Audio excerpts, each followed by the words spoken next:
The Tongan High Commission in Australia says there have been no confirmed deaths or major injuries after the weekend's volcanic eruption and tsunami. Internet and telecommunications are down after an undersea cable was damaged. Deputy Head of the mission in Canberra, Curtis Tuahalaniha, says information from the island is patchy.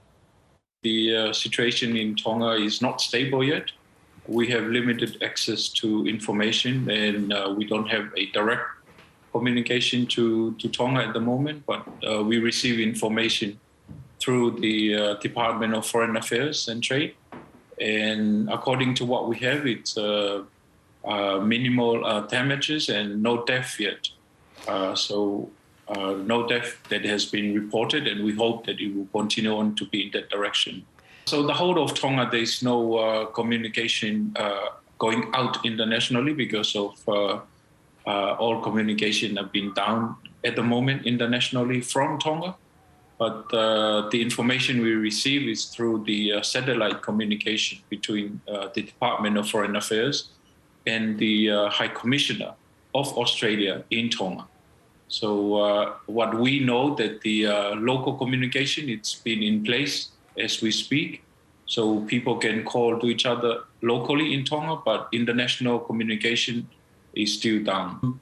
We spoke to some of our families and relatives and also to our Ministry of Foreign Affairs of Tonga just before the communication was down. And I tell you, it was unbelievable, and they were not able to explain to us the noise and the sound and what happened at the time. So it's something that it is hard for them to explain, and you can imagine what we see on social media and online of the huge impact of the volcanic eruption, the earthquake, and also the tsunami. So it's something that they were not able to explain. The sound, it's huge, and they never heard such a sound, and this is the first time for I think most of the people in Tonga to experience such a disaster. Tongan official Curtis Tuihalanida there, and Australia's Minister for the Pacific, Zed Seselja, says assessing the damage in the Pacific is proving to be difficult.